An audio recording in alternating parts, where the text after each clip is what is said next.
Your daily dose of sports talk is here. Highlights, interviews, and analysis. From the entertainment capital of the world, SportsWrap with Jason Page starts now. Yes, it does, and so thankful to have you with us on this Christmas Eve edition of the show. We got a lot to do over the next 60 minutes. We'll be joined by our friend Kurt Helin of Pro Basketball Talk at NBCSports.com. Talk about the top NBA stories of the day, Christmas Day games, looking ahead to the second half of the season. Robert Littal will hang out with us for that conversation. He'll hang out with us for the duration of the show today. Sam Yarnell is off. He'll be back next week, though. Don't worry. Think he will. Programming note, we will be off on Thursday and Friday. You will have the SportsWrap 2025 Best of the Year show, Best of 2025. We will be doing that on Thursday and Friday. We'll do half of the content on Thursday, half of it on Friday, so nobody gets shortchanged when it comes to coverage of the year's top events in all the sports that we have talked about throughout the entire year. So looking forward to bringing you that. And we'll also do that next week for New Year's, with New Year's Day and the day after New Year's, as we'll take a couple of days off to recharge the batteries for a big NFL postseason push. The Super Bowl right around the corner as well, the college football playoff, national championship, all of those things. But right now, on this Wednesday edition of the show, we start the show the way we always do, with the big story. And the big story for the NBA, I mean, you want to talk about really just walking your way into an amazing situation when you talk about two of the biggest and brightest stars in the league right now. And these two young, vibrant, different sort of stars in Cooper Flagg and Victor Wembanyama. Cooper Flagg had it all going on Tuesday night in a win, national TV game with NBC and Peacock having it on, with the Mavericks beating the Nuggets. And this is a Mavericks team that struggled to start the season, not having Anthony Davis healthy, and obviously Kyrie Irving, who's going to miss a lot of this season, has had an impact on the win-loss record. But they go in last night, they beat Denver, and Cooper Flagg was terrific. 33 points, 9 rebounds, 9 assists, just misses out on the triple-double. Some key shots down the stretch in this game, and Anthony Davis was great as well with 31. But the future of that franchise is undoubtedly Cooper Flagg. And I have to admit, I got it wrong. I will be the first one to admit, when I get it wrong, if I'm right, I'm going to tell you, and if I'm wrong, I'm going to tell you. I thought Cooper Flagg could be really good. I didn't think he was next-level, franchise-changing great. What I've seen from this kid 2 days after his 19th birthday, he could be that good. He could be every bit as good as the greats in the game right now. He could do it all. And remember, to start the season, because they didn't have a point guard, they basically had him out there playing a position that he's really not meant to be playing at the NBA level. And you watch him last night in more of that comfort zone. Look at him shooting it from everywhere. I mean, Mavericks fans, man, you are fortunate. And I don't know what it all leads to in terms of championships and MVPs, because there's a lot of really talented guys in the league. But my idea that he was a really good player, but not this great franchise transformative sort of player, I got it wrong. But there's a big question, and I think a fun debate that's going to be had around the NBA for the next 10 years. Who do you want? Do you want Cooper Flagg? Or do you want this guy, Victor Wembanyama, and the San Antonio Spurs? I think it's a very fair conversation to have, you know, in light of what we've seen Wemby accomplish over the first, 2+ seasons of his career. Some of that injury-riddled, and that plays into the debate, versus Cooper Flagg and what he has done here in just the first couple of months of his NBA career. And the reason I'll take Wemby isn't just for his amazing talent, his freakish size, his ability to do things at 7'5" that most people shouldn't be able to do, his ability to handle the basketball, to draw the attention of the defense, make guys around him better. I think Cooper Flagg can do all that. But the reality is, the structure around Victor Wembanyama, it's not even close. The structure around him is going to allow for him to be more successful than Cooper Flagg over the course of their career, because we've seen the dysfunction in Dallas with the Mavericks. This is a franchise that traded away one of the top 3 or 4 players in all of basketball, and a guy that may turn out to be an all-time great, a top 25 or top 30 of all time in Luka Doncic. So why should anybody have faith? New ownership group, maybe things change. They fired Nico Harrison. They do have a good head coach in Jason Kidd. The argument for Wemby has as much to do with where he landed in the league as it does the talent that he comes with, the physical ability that he comes with. The thing working against Wemby, though, is that freakish size. And if you've watched over the first 2+ seasons of his career, he's had trouble staying on the court because of health. And somebody that large, there is bound to be problems. Go and look at all the guys that have played the game at that size. They've all had injury problems of some kind. You can go back to Yao Ming, and you can go back to Sean Bradley. You can go back to, anybody who's that height. Human beings are not made to be that height. There's a reason that, he's got to duck through every doorway. Why probably everything in his life has to be custom made. You're not meant to be 7'5". By the way, he grew from the time he got into the league to the time where we are now. So there are going to be problems associated with somebody that size, even if he's as agile. Sometimes that agility may work against him physically in terms of injury concerns. And I think Cooper Flagg is at a more prototypical size where that is much less likely to happen. So that is an argument in favor of Cooper Flagg and against Wemby. But which do you think it is? Is it ultimately Cooper Flagg for the next 10 years? Or is it Victor Wembanyama for the next 10 years? Which one are you choosing? Let me know. Hit me up on X at the back page at any time. And make sure to follow us on SportsWrap Shorts. We're bound to be talking about this topic as we go through the season as well. And love to get your thoughts there. But it's going to be a fun thing to watch. If you live west of the Mississippi and you get to watch Victor Wembanyama and Cooper Flagg for the next decade plus, I mean, those guys are going to be around for the next 12 to 15 years, really. But if you think about their prime years, the next 10 years, it's going to be a fun rivalry to watch. Oh, by the way, the Spurs beat the Thunder again. I told you they are the foil for the Thunder this year. We're coming back. We got some NFL talk. Robert Littal hangs with us next.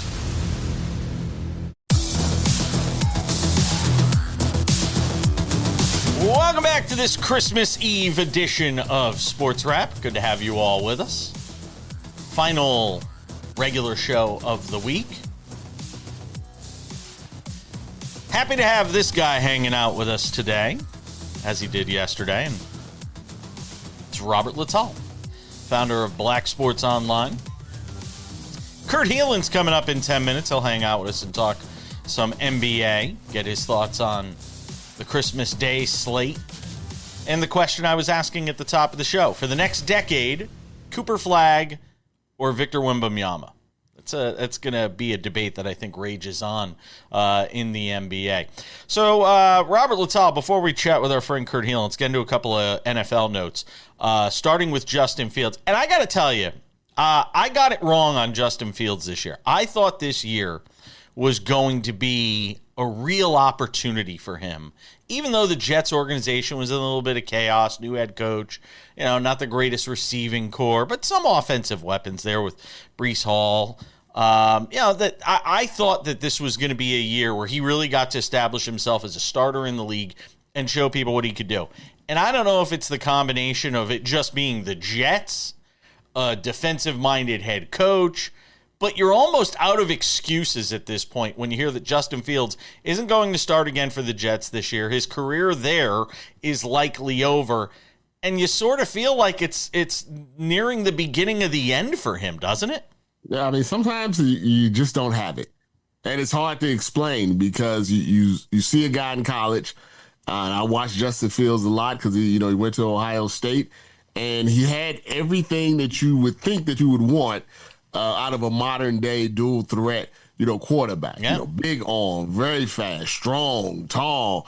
At Ohio State, that's not a simple offense that they run there. It's an NFL style offense under Ryan Day. So you would assume he could process and go through reads and make play calls and things of that nature. And for whatever reason, situation or individual, or maybe a combination of both, it has never clicked in the NFL, and I'm really flabbergasted by it. And I guess that's why quarterbacking and trying to pick quarterbacks in the draft is such a hard thing to do, even for people that are experts and spend 18 hours a day, on it. It's one of those things where it's not really so much your athletic ability. It's either you have it, whatever it is, to be a quarterback, or you don't.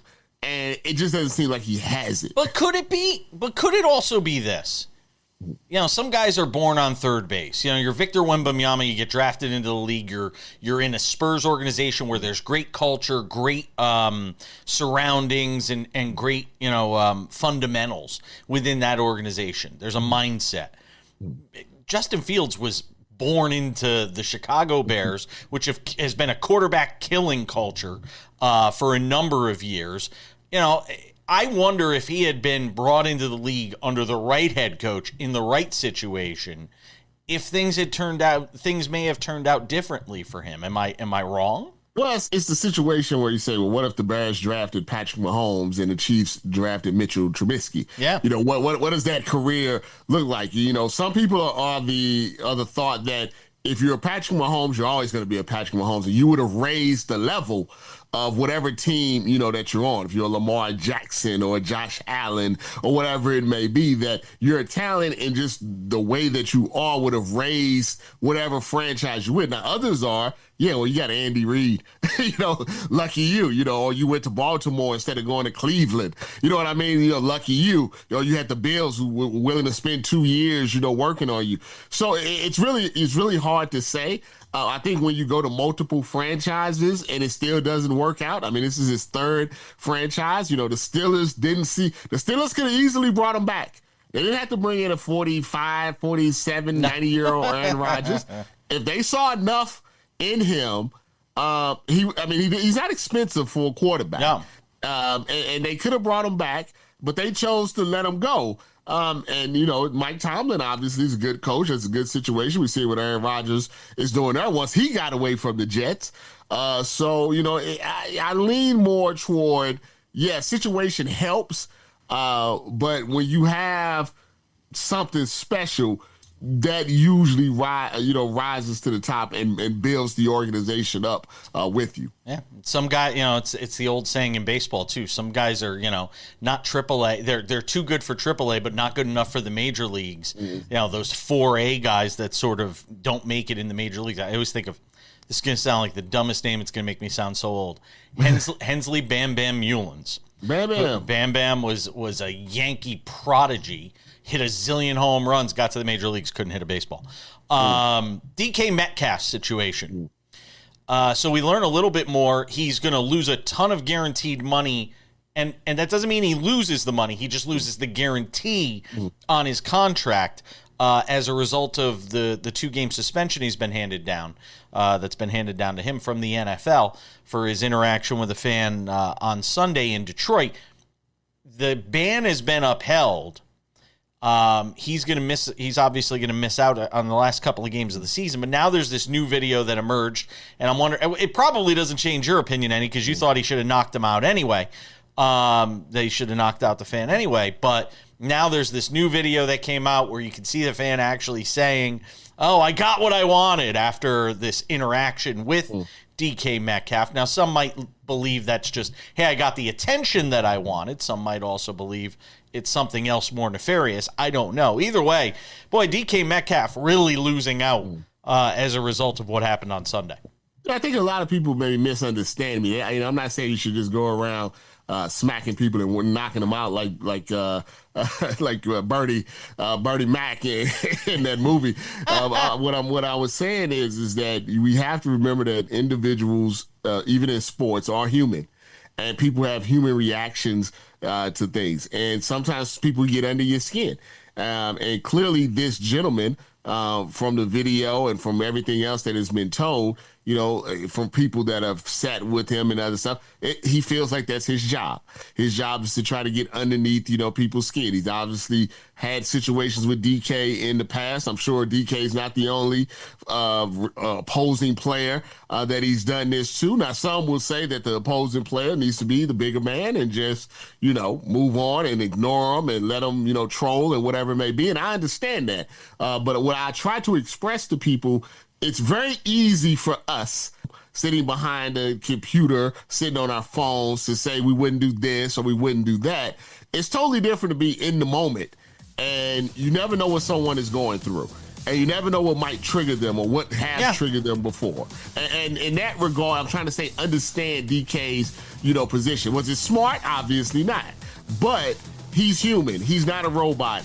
And this guy is trying to antagonize him, and he clearly is saying that was what he was trying to do, and that's what he did. Kurt Helin talks basketball with us next.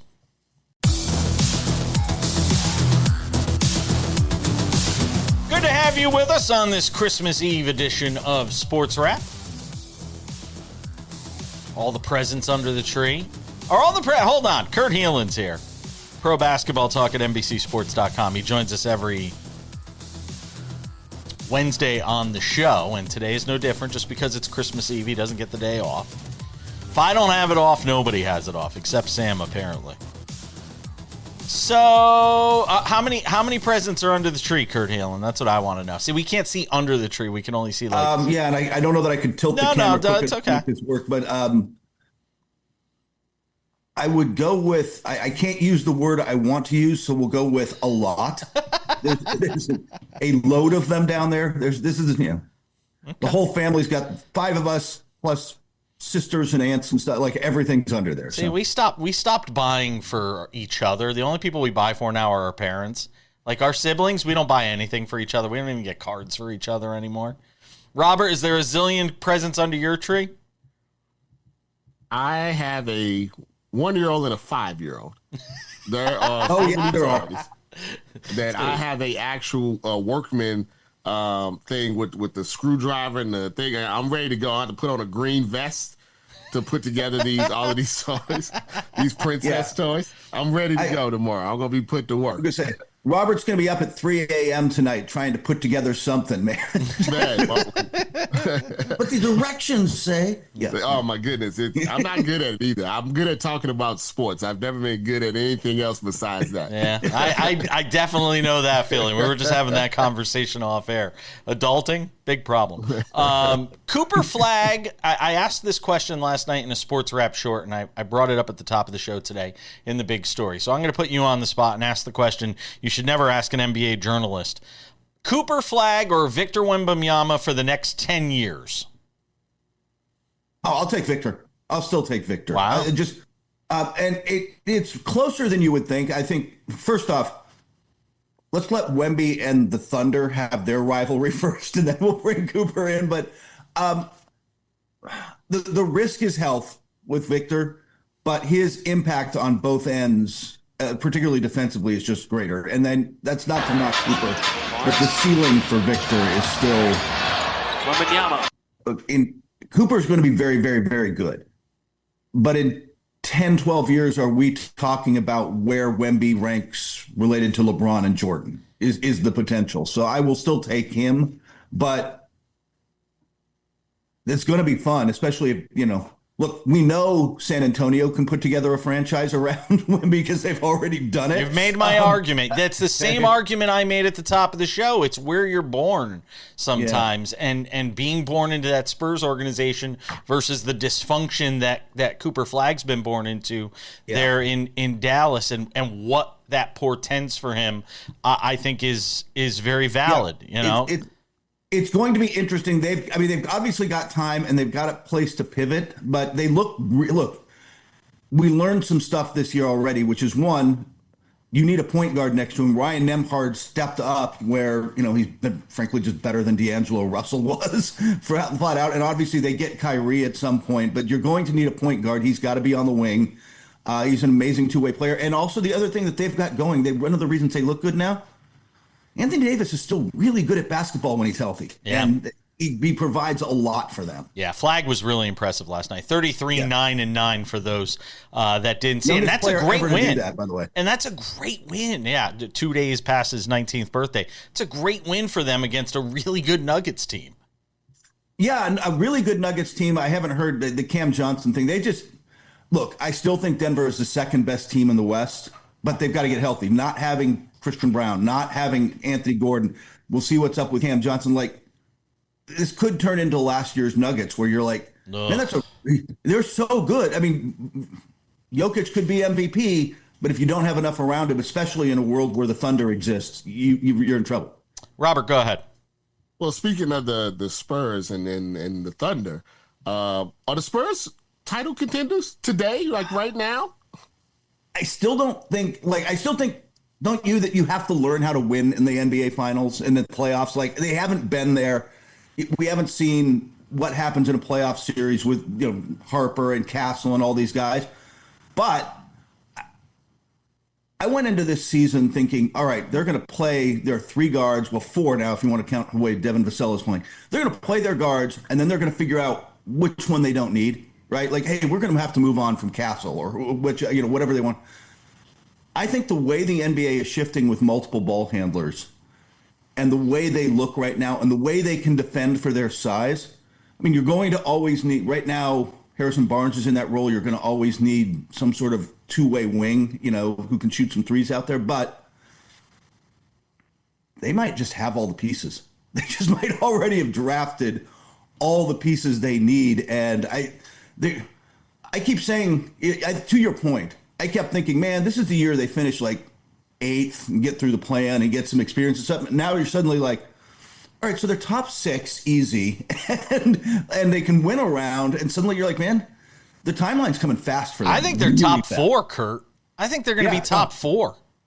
I'd take them right now over the Lakers. Yes. I mean, it's Houston and Denver and then San Antonio and Denver, but Houston's scuffling. Well, I want to ask you. I want to ask you about Houston because the loss to Sacramento, who is, my God, is that a mess? And then last night against the Clippers, where you sort of get that vintage Kawhi effort that makes you go, man, what could have been? What is wrong with Houston right now? Where's the disconnect? It's on the defensive end. Clearly. I was there in Staples eating Staples. Staples.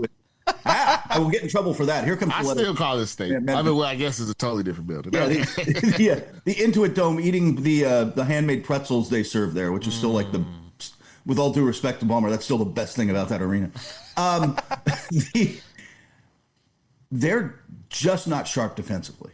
They're just not where they need to be. And that, by the way, will make an entertaining Christmas game with their lack of defense going up against the Lakers' lack of defense. Like, just bet the over. Just grab the popcorn and watch that game. But Kevin Durant's, the offense is still sort of there. It got a little clunky last night. They got frustrated. They missed their threes. Frankly, they were just not knocking down shots, and then they got frustrated and got out of their offense. But right now, they're just not defending well, and they've got to figure that out. They've got to they've got to bully teams. They've got to defend. They've got to crush you on the offensive glass because that's the only way they win. Yeah, and that feels like something that's a calling card of Ime Udoka teams, so I'm kind of surprised that they're struggling in that area. But then again, wherever Kevin Durant goes, it just seems it doesn't quite work out, so I'm just saying. Kurt Helin's going to hang out for one more segment. I got to ask him about what's going on with the Warriors and Draymond Green. We talked about it yesterday on the show. We'll get to it next.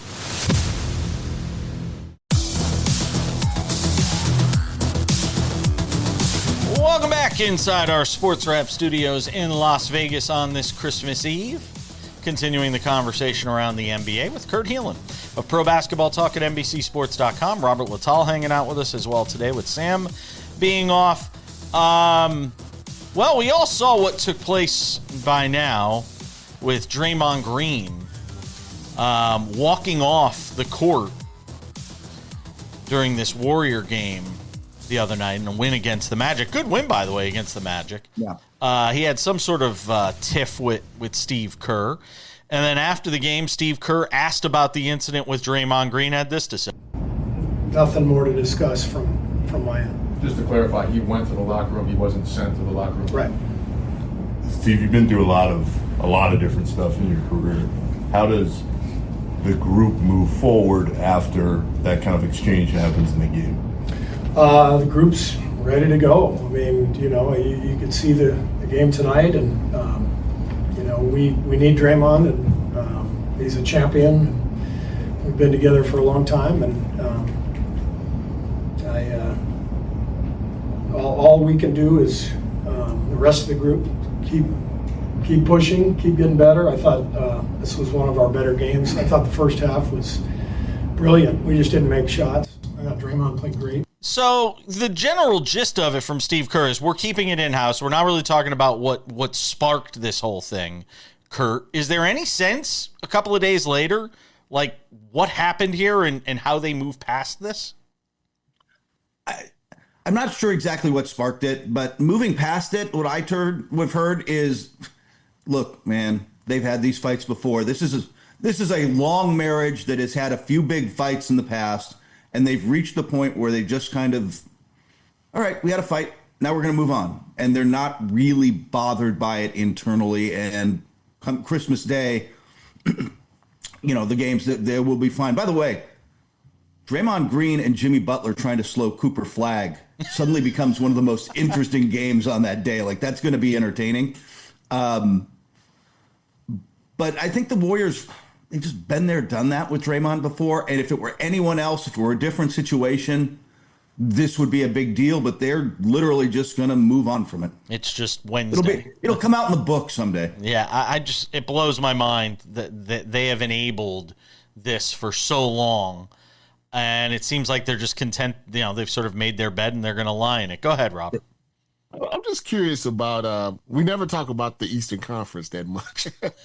Is this a situation where the Eastern Conference is, in your opinion, is going to kind of slide through and then go to whoever the champion is, go through the playoffs, and they're going to get to the finals, but they're going to be, relatively healthy because of the bloodbath that is going to happen in the West? Do you see anybody in the East that can, win a championship? And if they can, will it be because how difficult it is going to be to get through the West?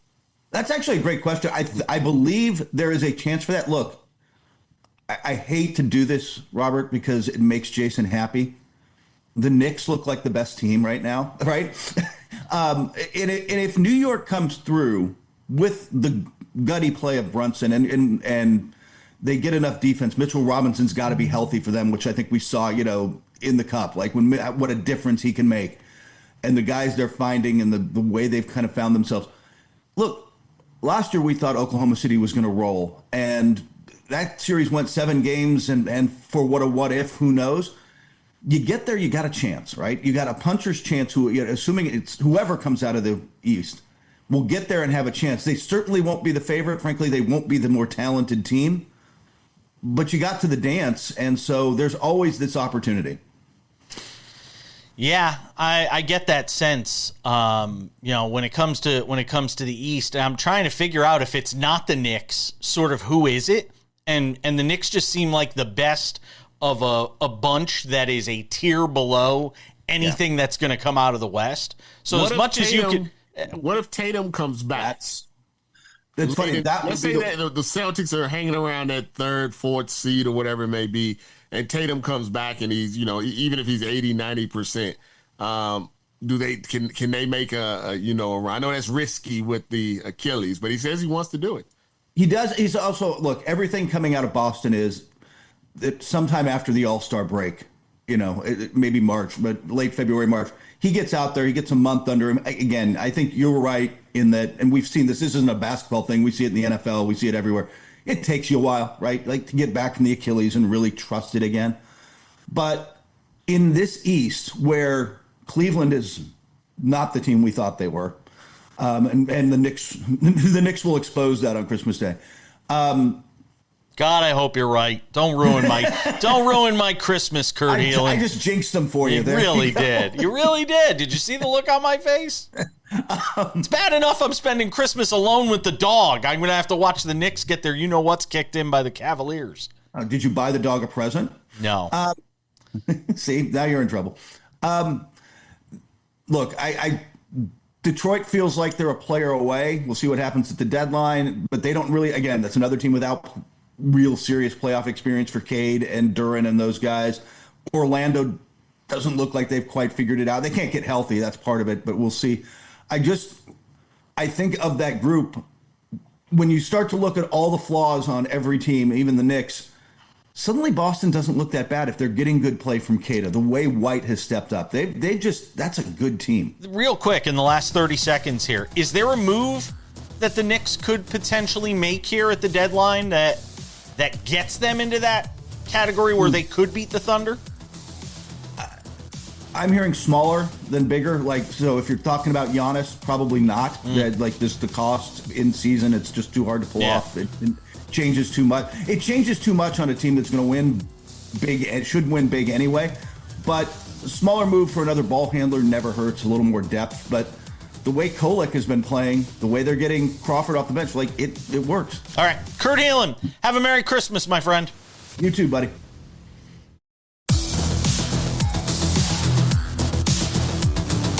Welcome back to this Christmas Eve edition of Sports Wrap. Again, a reminder, Thursday and Friday, if you're watching us on any of the 270 affiliates across the United States and Canada, Thursday and Friday, you will get the Sports Wrap 2025 Year in Review show. So big, we have 2 episodes for you. On Thursday, on Christmas Day, we'll talk about the NFL, college football, basketball, both college and pro, the NHL.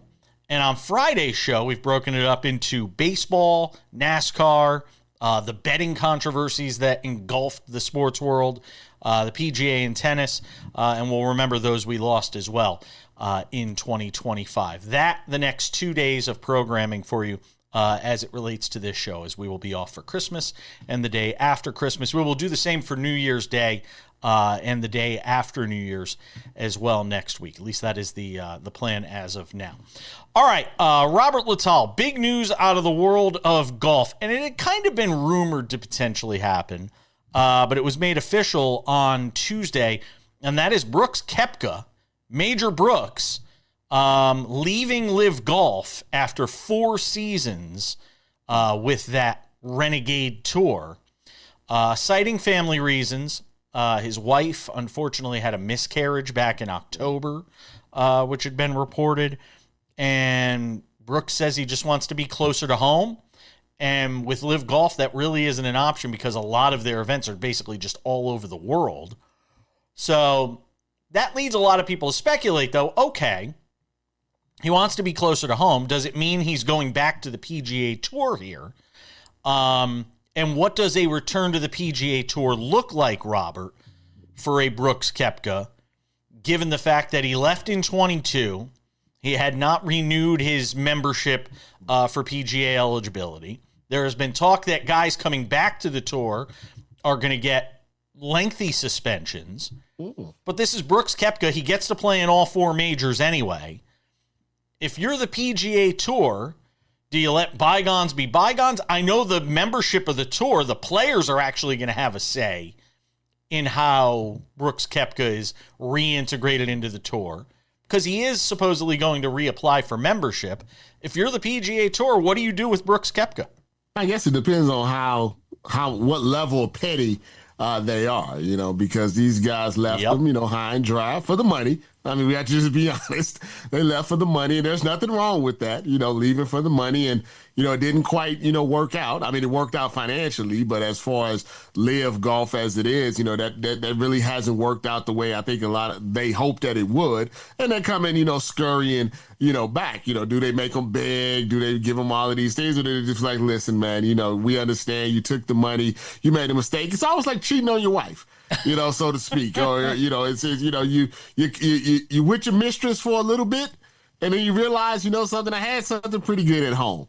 But that doesn't necessarily mean your wife just gonna let you, walk back in. You might gotta sleep on the couch, for a few months. And maybe that's what they're gonna make them do. But I think eventually it all kind of wash over. Yeah, because there's talk of a 1-year suspension. Yeah. I mean, that's a petty. long time. Yeah, that's a long time. And then the other talk is August, they would let him come back because August of 22 was when he left for Live. So there's talk that maybe they bring him, they allow him to come back in August, which means he's trying to send a message. If this ever happens again, don't leave home. This was your one shot. Yeah. And look, what does it mean ultimately for Live Golf? I don't think it means that much because as good as Brooks Koepka is, his value is in the majors. His value isn't in winning, some weekly golf event on Live or, some weekly event on the PGA Tour. The value of Brooks Koepka is what he means to the majors, which is why he's got the nickname Major Brooks. Yeah, I always thought Liv's issue was you needed Tiger Woods. Like or a Rory. Yeah, you needed the big guns. You needed the big name. Anytime you start up a new league, like when the USFL started, they got Herschel Walker. You got to get, they got the Canadian Football League. I remember when they got Rocket Ishmael. Yeah. Like to get another league to get people interested, they have to have a name that's going to carry no matter where they're at. Because people go wherever Tiger goes. People go wherever Rory goes. Phil Mickelson, they go where he goes. They didn't really have that. In my opinion, they would argue that Bryson DeChambeau is that guy, and that's what my argument would be. That Brooks Koepka leaving doesn't really kill Live. If Bryson said he was leaving to go back to the PGA Tour, that'd be it. It's a wrap. That tour would go away if that's the case. And the other thing I've noticed with this whole thing is, remember when all of this started and the PGA Tour was hemorrhaging players to Live? It's not the case anymore. And I don't know if it's because they're not paying out those monster salaries or they're not making those big offers anymore.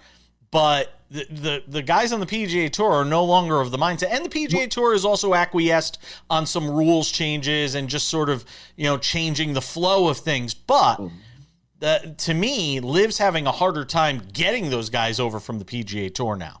We saw the same thing in boxing. When the Saudis wanted to get involved in boxing, they were definitely overpaying for a lot of the events. And as the years have gone by, they're still in boxing, but those numbers have gradually started to come, back down to what normal, we've known from boxing promoters, over the years. So now it's not, that's why Jake Paul has to go to Netflix now.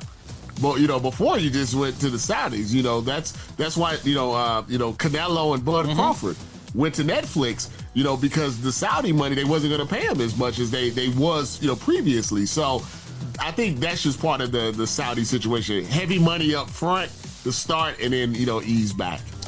Odds and Ends wraps it up in a couple of minutes. Ben Simmons is an odd bird, and Munetaka Murakami. Merry Christmas to you. We'll explain next.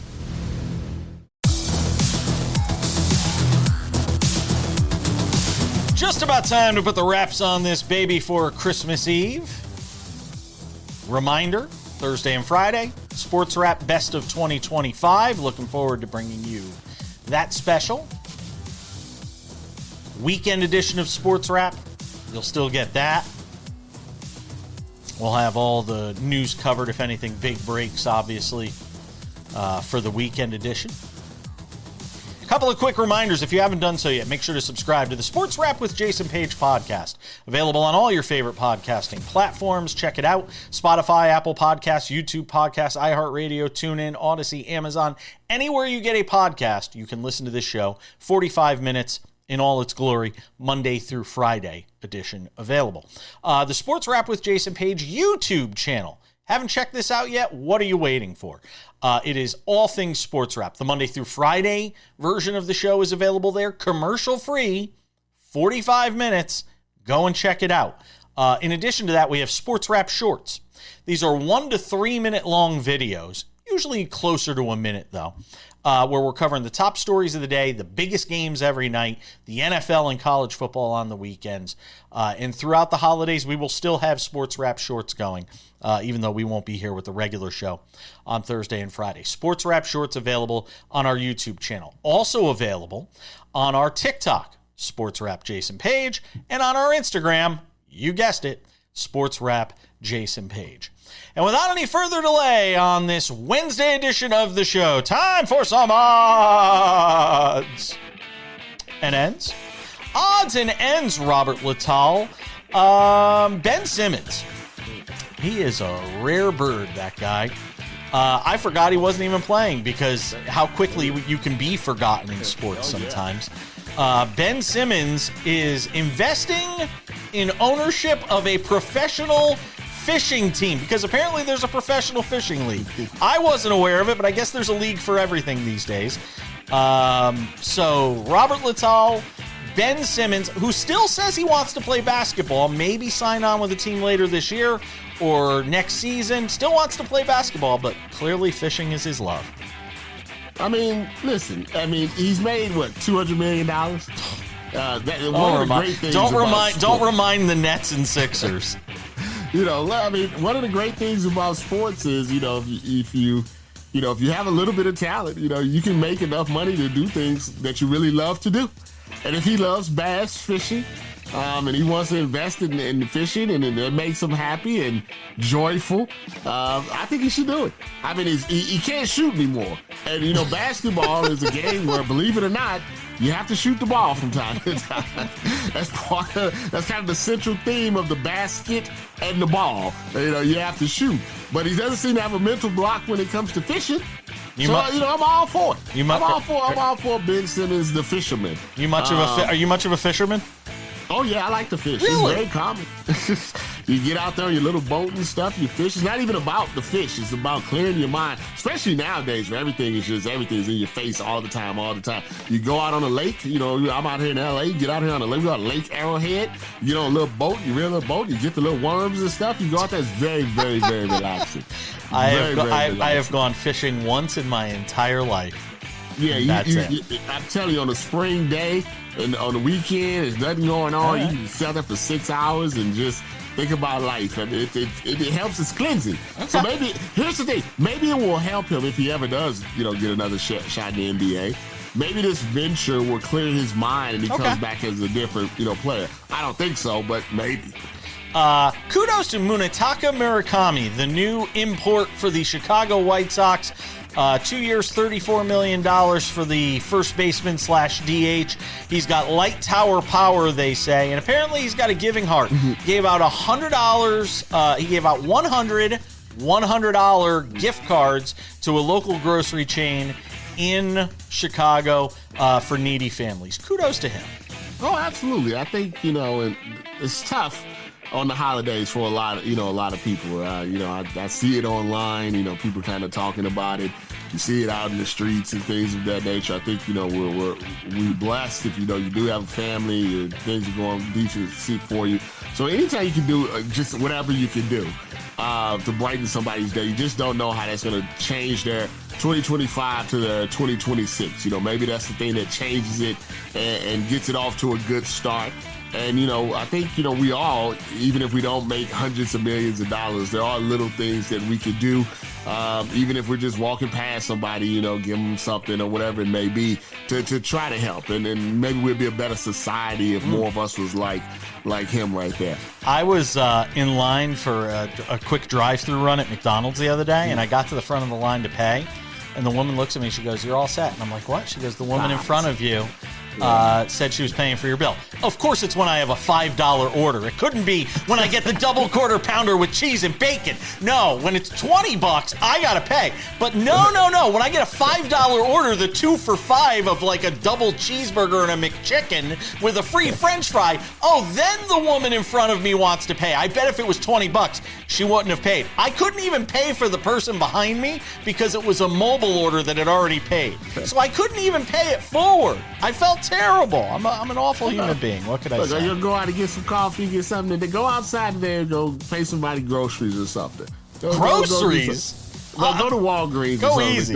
Maybe not groceries, because I know people have a big cart. Go to Walgreens. You see somebody, got like 2 things in their hands. Go ahead and drop that 20. Drop that big 20 on it. That's going to wrap it up for us on this Christmas Eve edition of the show. Robert, thank you so much for hanging out with us. I really enjoyed it. No problem, man. Merry Christmas. Happy New Year, all of that great stuff. Yes. 2026 is gonna be better. We're gonna rise up. We're gonna keep going. We're gonna keep moving. Things gonna be better in 2026. We'll see you all later. Bye-bye.